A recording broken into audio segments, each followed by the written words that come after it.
Good evening, Twality families. We're going to get started here in just a moment. Welcome and thanks for joining us. Bienvenidos familias de Twality. Vamos a estar aquí empezando pronto. Gracias por estar con nosotros.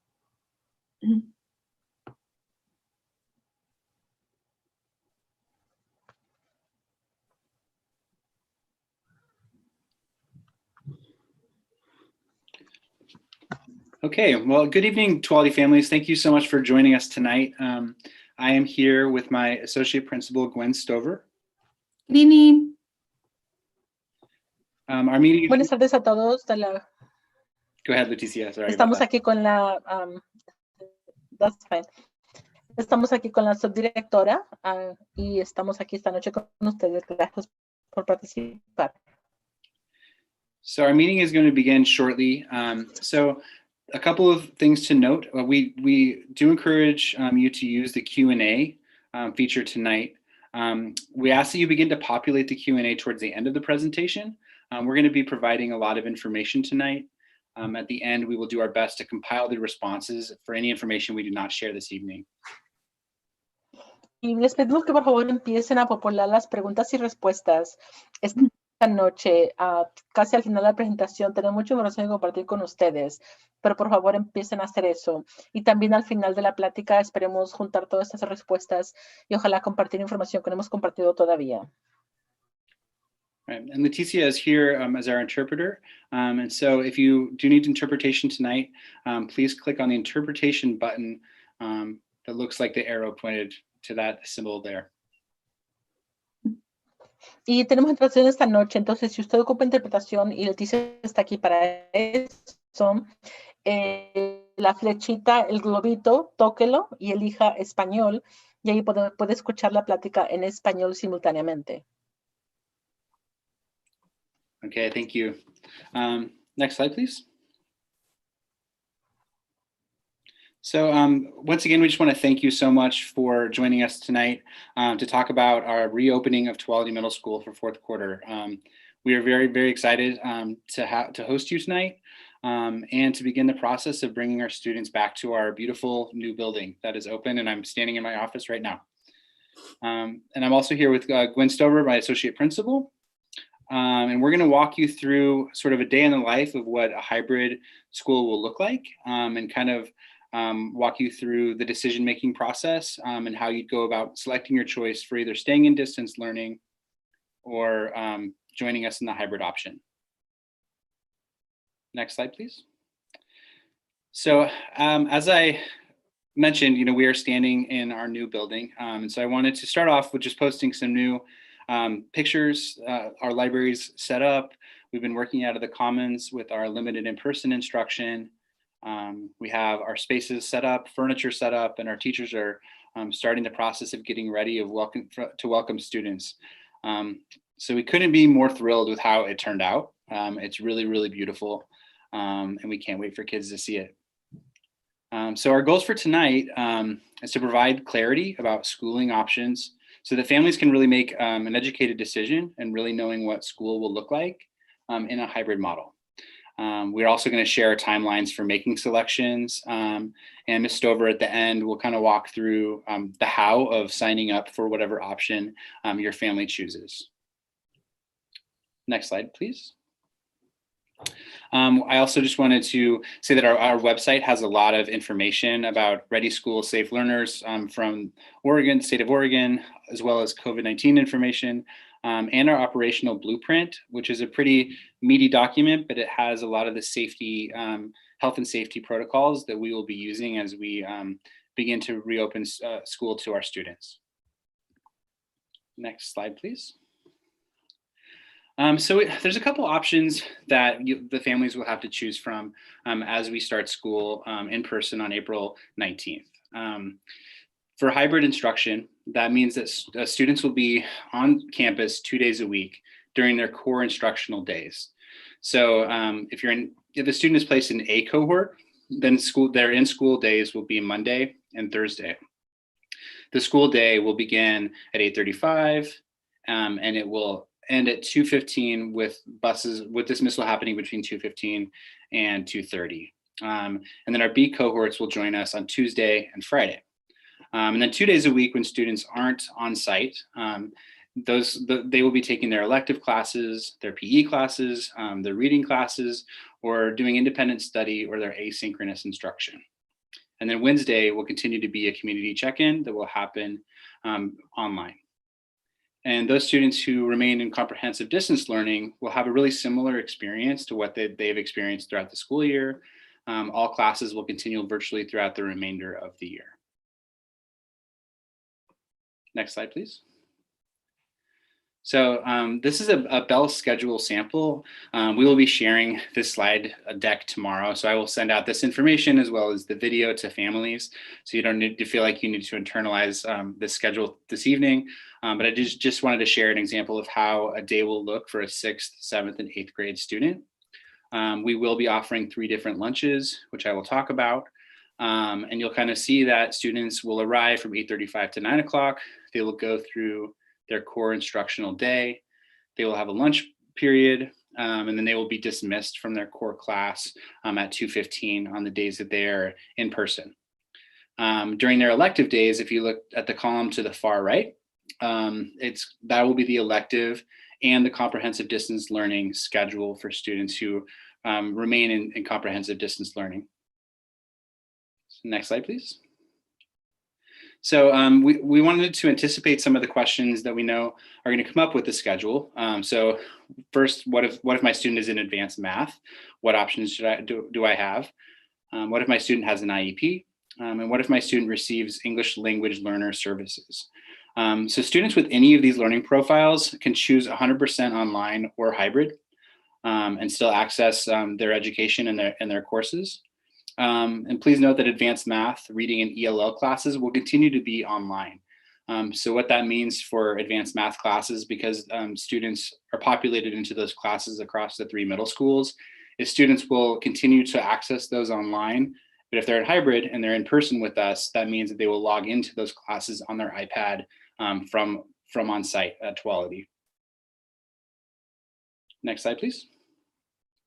So I just wanted to name, before we kind of get into the day of the life of the student as they're joining us in hybrid, is our priorities upon return. Today sort of marks almost the beginning of when we closed down a year ago, which is kind of hard to believe that we've been in this environment for this long. We know that that's going to create some challenges for students and for staff alike, because we've been through a lot this last year. So the first thing is we want to make sure that we're prioritizing safety for our staff and our students. Gwen and I, as well as the team across the district, have done a lot of work behind the scenes to prepare for this day. And we're still working really hard to make sure that all of our safety and health protocols are ready to go. We also want to prioritize social emotional health and reestablishing connections. And so we know that that was really important in our model as we designed it at the beginning with our morning meetings and kind of keeping our small teacher teams, which is really going to benefit us as we reopen on April 19th.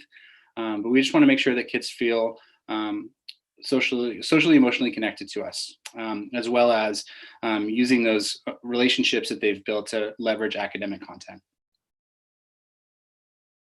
Next slide, please.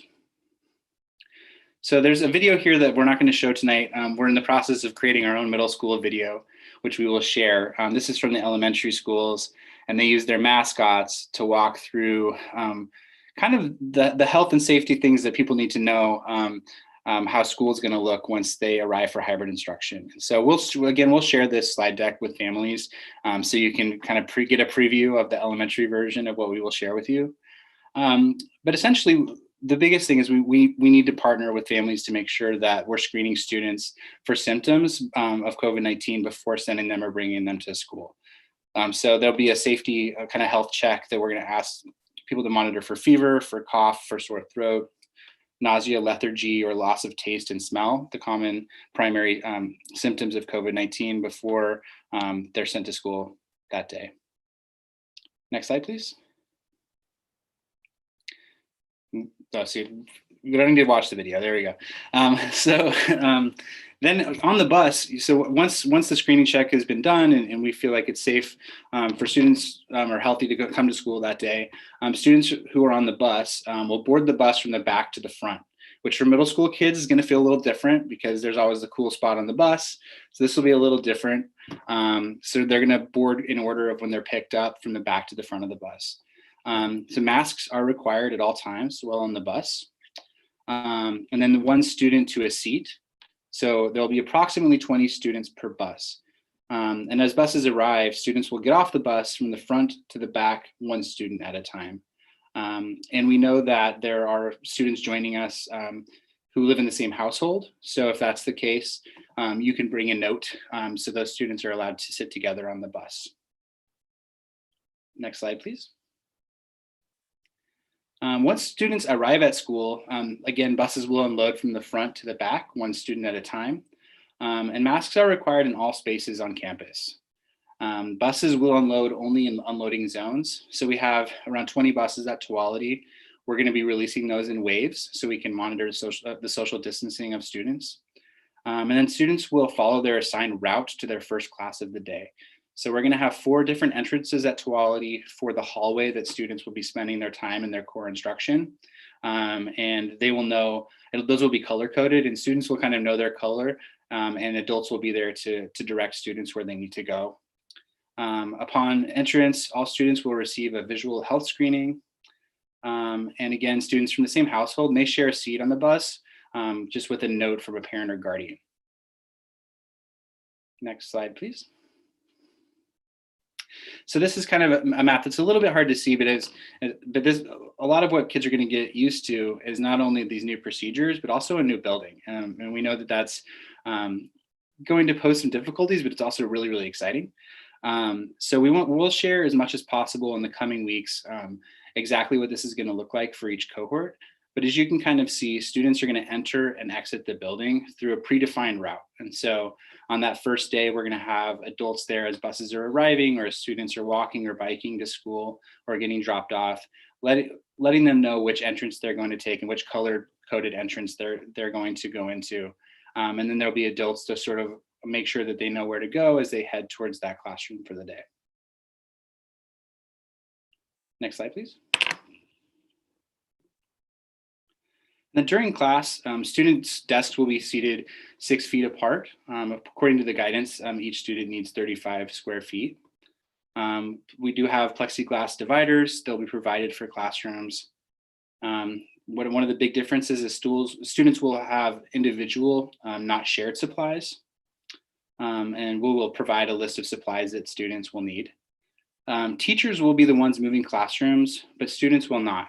And so, as you know, at Twality this year, our teachers are in teams. And so they have 2 core teachers that they'll be seeing throughout the day, which gives a lot of flexibility for those teachers with instruction. But when it's time for math, science, or English and social studies, those teachers will move classrooms at that time. And because there is some flexibility in their days, students will have stretch and brain breaks throughout the day. And cohorts will be about half of a current class size that you'd expect. So we could see anywhere from 13, 14 to 20 students in the classroom, as opposed to what you might see in a normal school year. Next slide, please. We've also thought through other procedures, such as restrooms and drinking fountains. So cohorts will be kind of assigned by their hallway. And cohorts will be assigned a specific restroom to use. Restrooms will be monitored for social distancing. We've done a lot of work in terms of signage and making sure that kids are going to be taught these routines and expectations prior to reopening and as well as they join us on April 19th. Next slide, please. As well as bathroom procedures, we also have procedures for how to move through our hallways to minimize interaction between cohorts. So students will be directed to specific entrances and exits for their cohort, like I mentioned. They'll need to remain 6 feet of space at all times. And then core teachers who will be with those students when it's lunchtime will walk their students down to the lunchroom and we'll pick them back up from that space.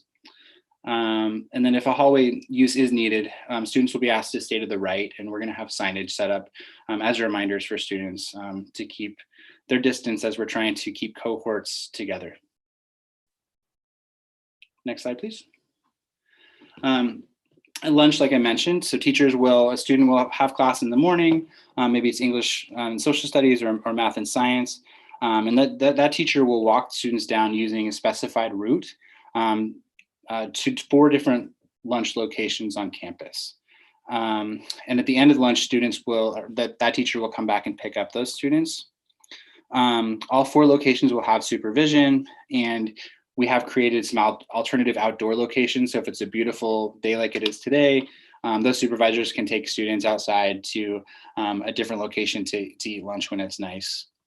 And then grab and go lunches will be provided, and students will maintain enhanced social distancing while eating.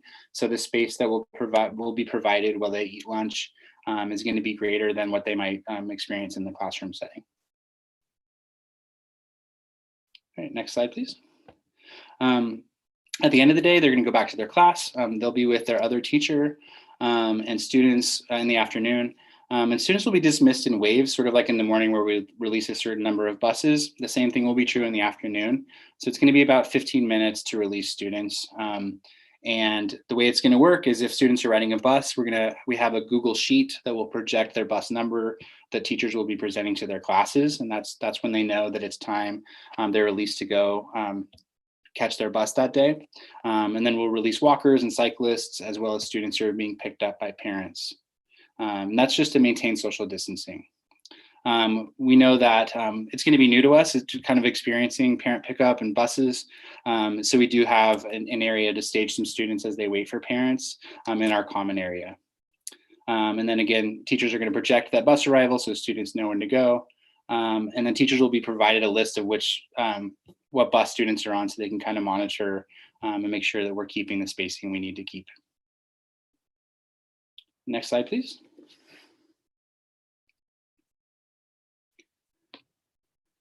So school supplies for hybrid. So again, students will be wearing masks throughout the day, except for when they're eating and drinking at lunch. Over the next few weeks, we're going to provide some specific guidance about which masks are going to be the most effective when they're on site. We do have these really cool drinking fountains now where kids can refill their water bottles. And so we ask, where kids are going to get thirsty throughout the day. So please, if you can, bring a personal water bottle so they can use those cool stations with a straw preferred. A fully charged iPad and charger is going to be really, really important because we know that because we can't share supplies, students will still be doing a lot of things with technology, and we just want to make sure that they have those devices charged in the morning before they join us. And then backpacks with personal school supplies are okay, but not required. But students are allowed to bring a backpack for the day. Next slide, please. At this point, I'm going to pass it over to Ms. Stover, and she's going to walk through kind of how we're going to process if a COVID symptom arises at Twality. Hi, Twality. Hey, and Andrew and I knew we were giving you a lot of information tonight. So please know this presentation is being recorded. So you can go back and listen to it again if you want to. We'll also probably be putting it out in our Friday family communication, so you can look at the details. Our takeaway, I hope your takeaway is we put a lot of thought into ensuring our students are safe as they move around our building and access instruction. If we do have, if a student exhibits a COVID symptom at school, the student is escorted discreetly to a COVID-specific health room by one of our trained staff member, and they ascertain if the symptoms and take a temperature, and a parent and guardian is contacted for immediate pickup. The expectation is the student receives a COVID test to ascertain health status before they return to school. Next slide.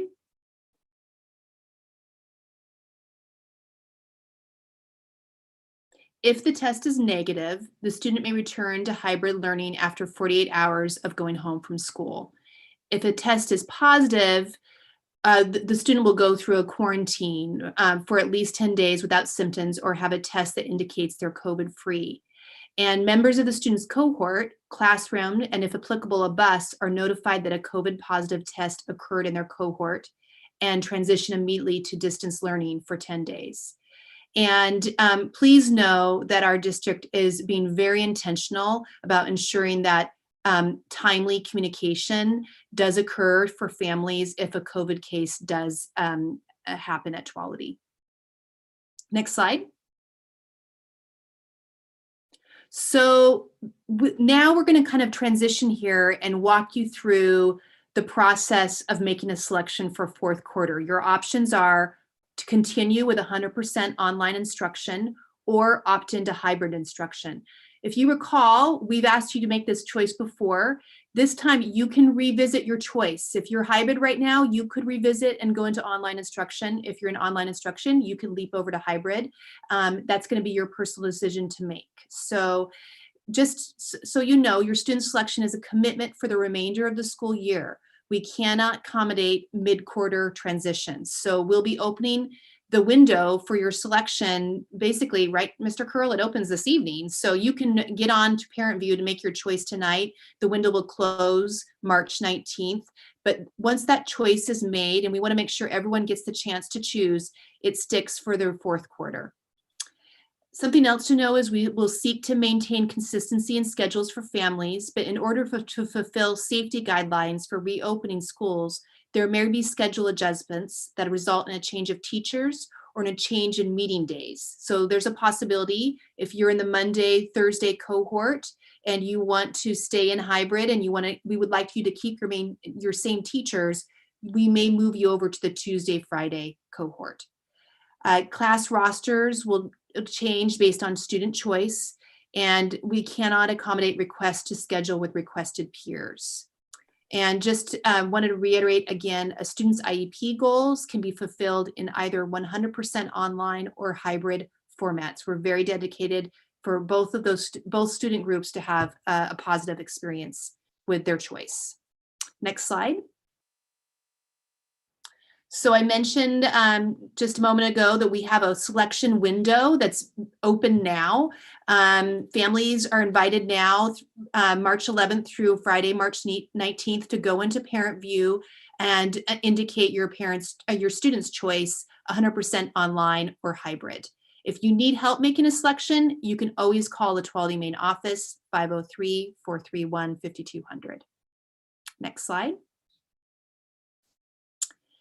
We will have informational videos. I'm not going to play these now. I'm actually going to walk you through the selection process screen by screen in Parent View, but we will have instructional videos in English and Spanish posted on the Twality webpage that you can access to assist you with making your student selection in Parent View. I know it can be a little bit overwhelming in times, especially for those of us that don't use Parent View every day. We also want to make sure that you can always call the main office. We will help you.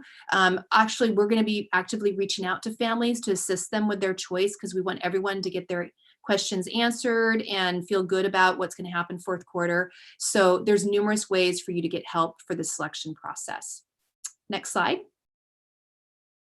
So step one is you're going to sign on to your Parent View, and you'll see in the upper right-hand corner there the online registration button, and you'll hit that. That will take you to the next window. And next slide, please.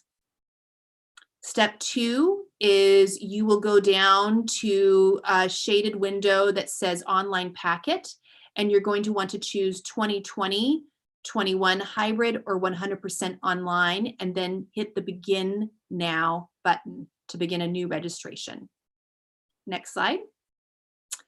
The first step that it'll take you through is just confirming your information. So they'll ask for a parent guardian electronic signature, and you want to make sure that when you sign, it's exactly how your name appears in Parent View. You'll save and continue. Next slide. And it'll walk through confirming your current mailing address, which is going to be important for us if your student opts into hybrid and opts into bus service. So we want to make sure that we get your updated address. Hit save and continue to move on. Next slide. And again, you will be asked to update your parent information as you move through the registration process. So this is just a window showing what that looks like. Next slide. Step 5, you're going to hit the edit button next to your student's name, and then you're going to make your student selection 100% online or hybrid for 4th quarter. And then you're going to hit the save and continue button. Next slide. And your process is complete. So, and again, we want to reassure you that we are here to help if you just need to call. And we have a lot of staff here that would help you through the process in Parent View. Next slide. Oh, I'm sorry. There's a couple other steps here. Is that you're going to also in the process indicate what what kind of transportation your student's going to take to school if they opt into hybrid. Okay, so there's the option of bus, parent pickup, drop off, walkers. We want to know that because, as Andrew mentioned, we're going to be allotting buses based on the hybrid that are 20 students per bus. So we're going to want to make sure we know what your transportation is going to be to school if you indicate hybrid. Next slide. An additional step if you choose hybrid is we're going to want to know if you want to opt into a grab and go meal that's available for your child when you're here on campus. And next slide. And then you're complete, okay? And then you're going to hit the button and your student selection will be in Parent View, and our counselors will use that data to move to the next step to build our schedule for 4th quarter. Next slide. And that is it. That's the receipt you'll get when you're done. The deadline again is March 19th. We're going to be proactively reaching out to families that we haven't heard from to assist them in the process. And if you're struggling and want to get it done before you hear from us, please call the main office line. Next slide. We'll also have a 4th quarter selection hotline up and running. So if you are struggling with accessing Parent View on the computer and you would like to just verbally indicate your student selection for 4th quarter, you can call this number 431-5204 and leave a message with your student's name and ID and your choice, hybrid or 100% online. They'll walk you through it in that hotline. Next slide. And I think we've done it, Andrew. We've walked through what hybrid looks like. Gosh, we did that. It's, in about less than 30 minutes. There was a lot there. So I bet we have I'm seeing now that we've got some questions that are coming up. Yeah, absolutely. So thank you so much, Gwen, for walking us through that. We do have some time. So I'm kind of wondering if you wouldn't mind reading some of the questions that are out there from the Q&A. And we will do our best to walk through some of those tonight before we. Yeah, I think one of the things, and maybe I'll just quickly answer it. Just remember, some of you are concerned, like my student chose hybrid originally. Can we revisit that choice now? Yes, that's what this selection process is about. You do not need to stay with the choice that you made in the fall. We're actually opening this up to revisit your selection for 4th quarter. So that's something that has a theme that has come up. Okay, and then when will the school let us know if the core teachers are going to change based upon a hybrid choice? So when will we get our students' updated schedule? Yeah, so we're going to do our best to let people know as soon as possible. But as we said at the beginning, we're really committed to do everything we can to keep kids with their teacher team that they've had all year. Just because the option to make a different choice is going to create some different numbers for sections and classes. And because we have to keep our cohorts for in-person learning at 20, it's going to necessitate a few shifts here and there that are going to be unavoidable, but we're going to work really hard to sort of build cohorts of those students within their teacher teams, and knowing that it may not be perfect and how that turns out. But we will let you know as soon as possible if there is a shift is necessitated. So I would just add that our priority is to keep our students with the teachers that they've built relationships with all year long. We all want that. But the reality is we also have to respond to the safety guidelines around the classrooms and how many students can be in there. And based on our Twality community selection choices, we'll have to respond to that in terms of making adjustments to class sizes to fulfill those safety requirements. So will all students receive grab-and-go lunches? That's a question out there. They will. I saw one question about, can my child bring their own lunch at school? The answer is yes, but we will, during the selection process, you'll have a chance to say that you would like a grab-and-go lunch, and so that will give us an estimate of how many we need each day, and those will be provided for any student who wants one. And another question we had was, can students move between being a walker and parent drop-off? Absolutely. You know, we're asking you to indicate, you know, the general mode of transportation you would get to and from school if you opt into hybrid, just so we can kind of get a feel for what kind of traffic we need to manage and keep everyone safe in the front of our school. But we know things change. So you can pivot between walking and parent drop-off. Yeah, and I would say the most important part is going to be for creating those bus routes. And so once we make those selections and we have the addresses, then there's a process that happens at our transportation department where they are going to kind of map out those routes, and we'll let families know as soon as those routes are created. But that's going to really help us get that information so we can manage the flow of bus traffic as they're coming into Twality. Andrew, can you comment a little bit around the logistics of keeping advanced math online?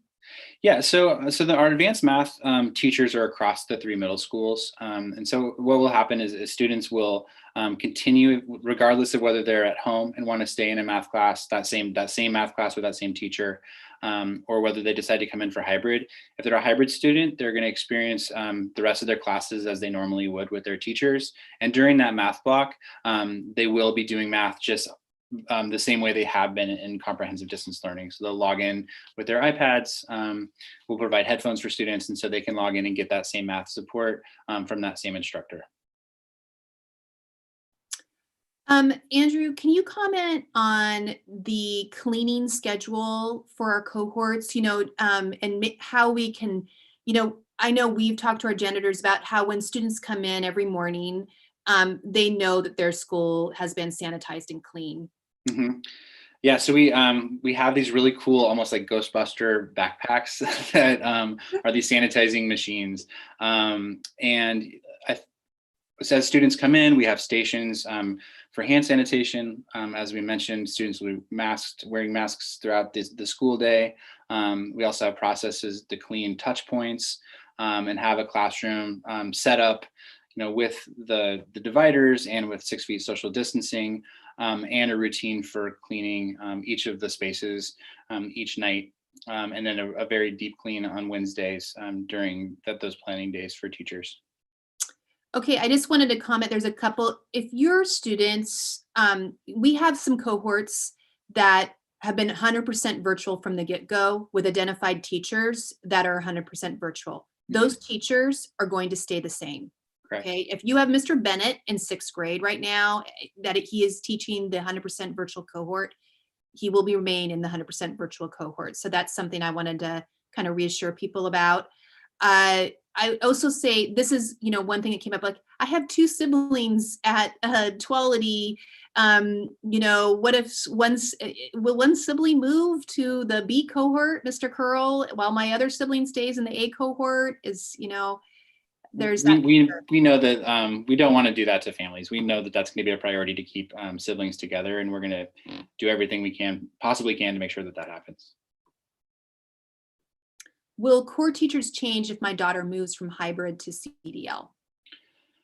As I kind of mentioned, we're going to do everything in our power to make sure that that doesn't happen. So once we get the selection numbers, it's going to tell us how many students are going to be in hybrid and how many want to move into CDL if they signed up for hybrid in the fall. And so if a student does move to CDL, in our hybrid cohorts, they can't be larger than 20 for social distancing purposes. So the numbers have to sort of even out for the in-person instruction, just to kind of create some CDL cohorts that might be separate. So that will necessitate some movement. So as I mentioned, we're going to do everything in our power, but there are some limits in terms of what we have to do for health and safety for those cohorts, which may necessitate a move, but we're going to try to avoid it to the best of our ability. Okay, so this is another good question. Mr. Curl, if you were in one cohort and I am in the other cohort and we're going to school on the same days, will we get to socialize with each other? Will we see each other? What? Yeah, so we do want to keep kids in their cohorts because that's going to help us with social distancing and all the things that we need to do for under COVID-19. But it is going to be, it is going to be a different experience than what a student might experience prior to COVID, and that is true. But it is going to also create some level of normalcy for them to come in person and have those routines in place, and they will be with students and they will be able to have discussions in classes, and but it is going to look a little different than it did before. Can you talk about let's walk people through the safety screen in the morning. I remember you mentioning, like, we want to work together, Twality parents and guardians, like, please screen your student before, before they leave school. If a student is expressing symptoms or just looking not well, that's a sign, like, let's don't send them to school that day, okay? Just know that as students are entering into our spaces, we'll be doing a similar screening with students, right? Do you want to talk through that? Yeah, so I mean, it'll be a visual screening. So there'll be an adult or adults at each of those color-coded entrances that I talked about, where they'll do a visual check of students. And if they're not feeling well, we do have a protocol in place to make sure that we can bring those students to our blue room, where they can be checked out by a nurse or somebody assigned to that room to follow up with parents. And there's a whole procedure for that.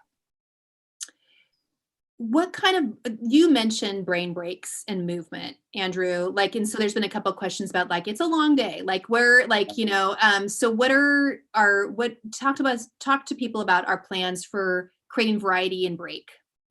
Yeah, so that's a great question, because it's a long day for students, especially for middle school students, to be in one space. I think one of the beautiful things about the model that we built over the summer, and I know that things obviously turned out differently with us having to be in distance learning for an extended period of time.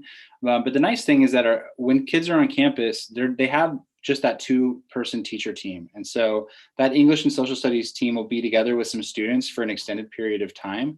But there might be some natural breaks where they don't have to be sort of beholden to a bell schedule, right? So if they're at a lull in instruction, they might be able to do a stretch break or do like a quick social emotional learning activity or a get to know you activity.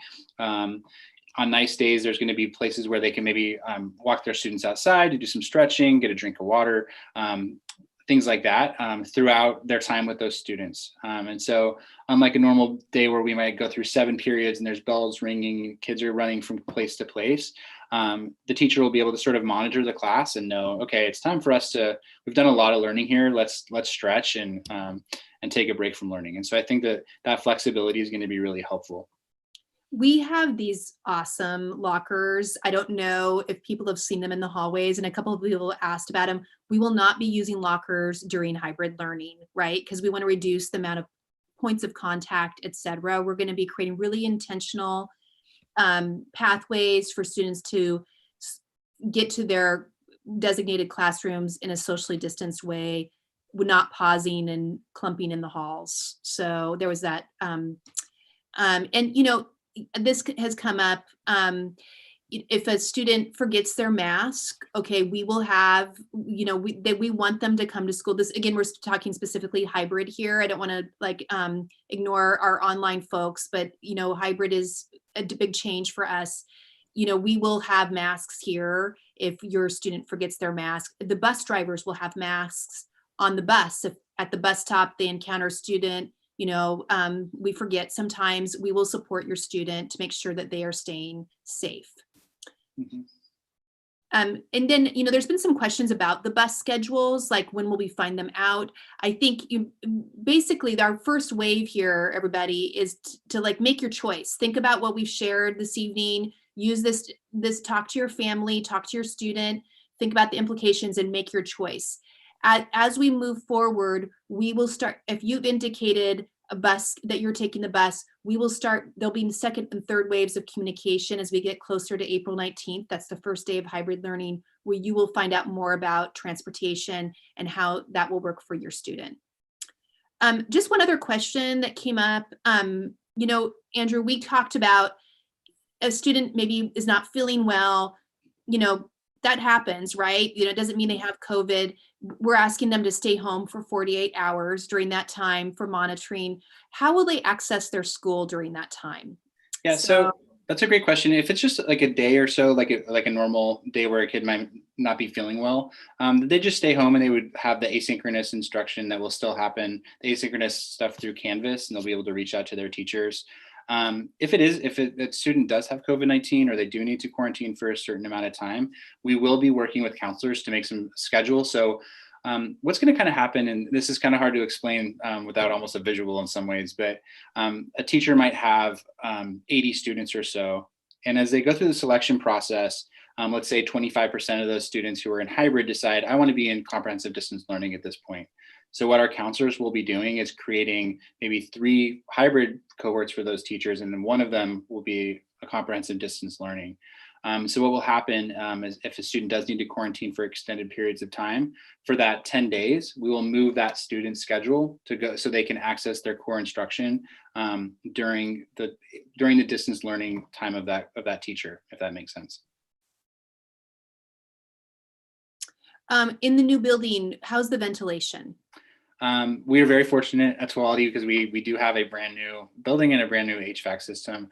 I am not an HVAC expert, but Gwen and I both attended a training today, which went into very extreme detail about our HVAC system. And so we'll be providing some training to staff around it. But our ventilation is brand new, and it's very effective from what I've learned today.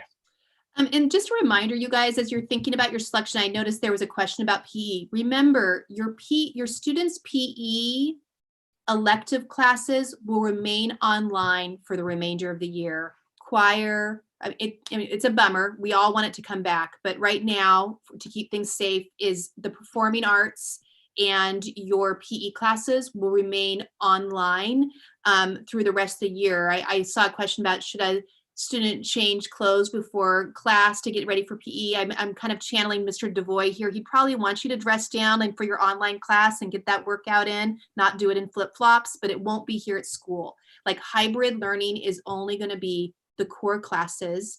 And I just wanted to share again, if your student has a specific learning profile, for example, if they have an IEP, a special education plan, where they have an aid that's part of their plan, we can honor that in the hybrid program. Okay, so your student's IEP will be honored whether they select on the online 100% virtual choice or the hybrid choice, and their aid, if they deserve that push in class service, they will join your student's cohort and be present for them.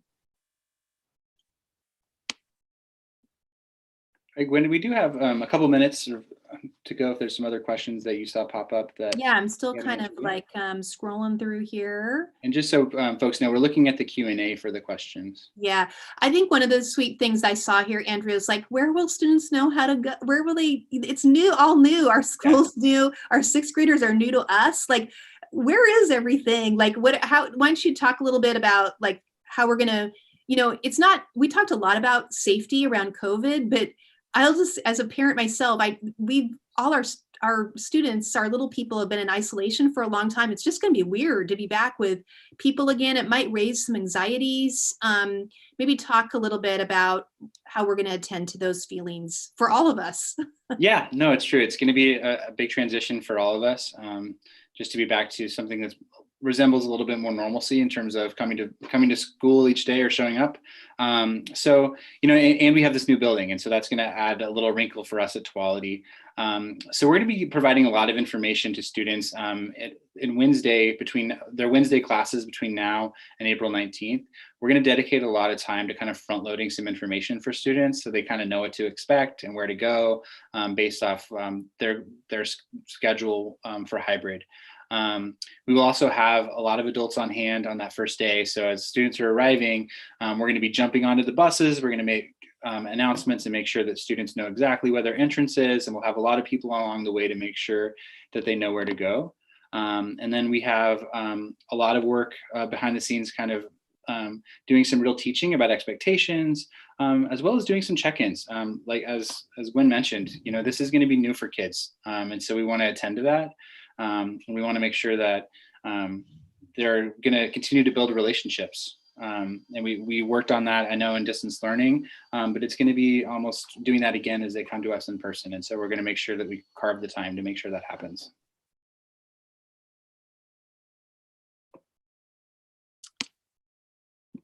Okay, I think maybe just reiterating the process for if a COVID case occurs. Let's slow down and just walk through.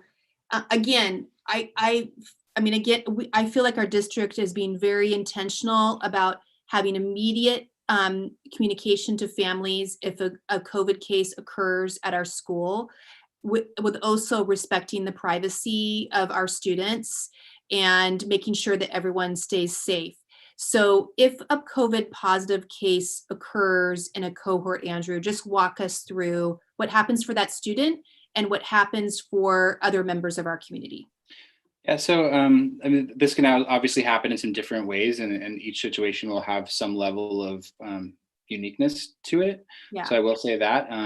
And sort of if a student, like let's say a student is not feeling well and may exhibit a primary symptom, and we may not know if it's COVID at that moment, but we do have a room and some procedures set up where an adult will come down and we will get that student and we'll collect more information, including a temperature check. We will have COVID testing on site, and we're learning more about that. And that's some new information that we all have access to. And we have kind of a really well-documented procedure piece that we'll be communicating directly to families so they can come pick up their student. We have paperwork with a lot of information about next steps, and we'll really be kind of coaching families through that on an individual basis. So we'll kind of be walking through the process and what to expect. If that student has been in close contact with that cohort, then we will be notifying the families of that cohort if they do need to quarantine for those 10 days. So if a student tests positive for COVID, we hope this doesn't happen, but let's say it does, okay? When can they would immediately have access to CDL as they quarantine. When would they be able to come back to school? If they produce a negative COVID test or within a 10-day quarantine. 10-day quarantine without symptoms. Without symptoms, right. Okay, this is just a little bit off topic, but I saw a couple 8th grade families like, when is forecasting for the high school? And I will just share, that's like a little aside. You will be getting information about that on Friday. We'll be forecasting the week after spring break with our 8th graders to get ready to go to Tigard-Tualatin. Yay. Mm-hmm. And I did see a question about the cohorts one more time. So I just want to emphasize that teachers were not going to be teaching, if they have a group of students who are in the hybrid model and they're in person in front of them, they're not also teaching students at home at that time. They're just going to be working with hybrid students. And then they'll have a separate cohort that will be built where that teacher will only be teaching students who are doing distance learning. So teachers will have a cohort, maybe a couple cohorts of hybrid and 2 of distance learning, or 3 of hybrid and 1 of distance learning. So once we get the numbers from the selection process, we'll be able to make those cohorts. But they're not going to be expected to do both, and that would have proved really challenging in middle school. There's some dismay about advanced math not being able to be in person. Do you want to talk about how we're sharing that program with Fowler and Hazelbrook? Yeah, so we do have our algebra class, advanced math 7 and geometry across the 3 middle schools. And we needed to do that in order to create small teacher teams that could have the 20 student capacity for in-person learning. And so it was a decision that we had to make to create those courses virtual in order to not pull a math teacher from Twality into our building. We wouldn't have been able to have multiple sections of advanced 7 based off of our schedule, for example. So that was a decision, unfortunately, that we had to make last summer when we created the model to keep our class numbers really low for that 35 square feet for students in a classroom setting. Okay, and I do appreciate this. We have a parent concerned that our teachers get to have a duty-free lunch. And yes, we want our teachers to have a break and have lunch. We have other staff that will be supervising your students' cohort's lunch in hybrid. And then also just a question about other 8th grade happenings as we move into 4th quarter. You know, after spring break, you're going to 8th grade families, you'll start feeling the energy and the change, right? Getting ready for that transition. So it'll kick off with forecasting the week after spring break, and where your students will get to have, will receive a presentation from their high school that they're slated to go to, along with some Q&As. And in that presentation, it is about their course selections, but also just getting excited about what's life like in high school. I mean, some of your students might have older siblings that are sharing their version of events with their younger siblings, but you'll also get, you'll have that opportunity to talk to high school counselors about the academic program at the high schools.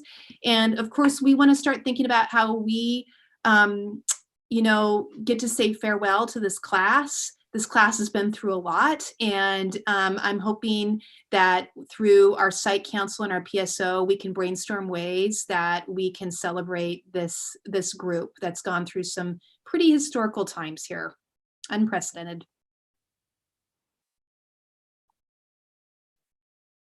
Okay, so we have about maybe a minute left. Is there anything that last question we could get to, Ms. Stover, before we say goodnight? I'm just kind of looking here to see if more. I mean, I think for everyone, I mean, in some ways, I think there's a general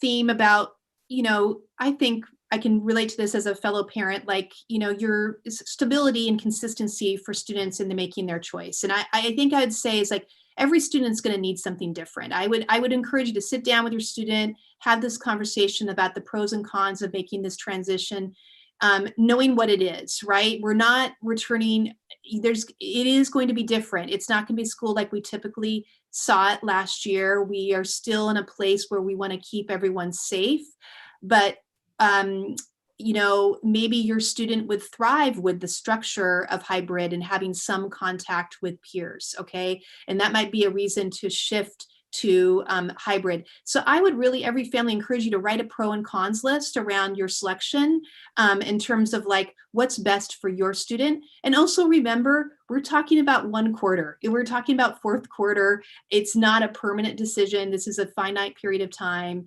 where you are making this choice. And please know that as we get information, we are going to be communicating every Friday by email as our primary communication, where every Friday we're sharing the latest news about what's happening with safety guidelines and forecasting and all those things. And just also know that our teachers really miss your students.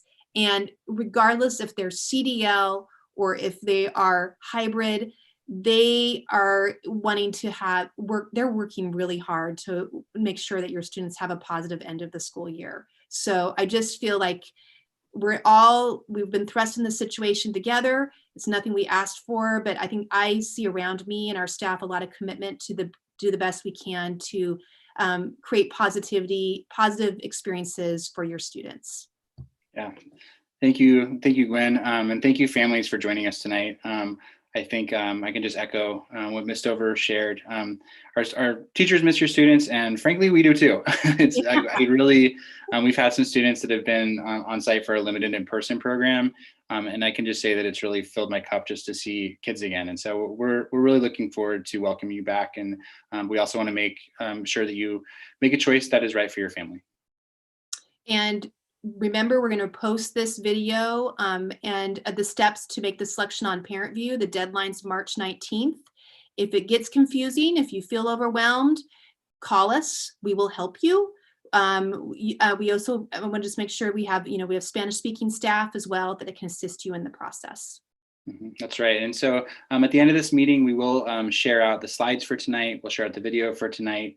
Gwen and I will look through the questions and make sure if there's things that we didn't answer, that we'll include that in our communication this week. And with that, thank you so much for joining us on the nicest weather day of the year so far. I appreciate that. And we hope you have a great night.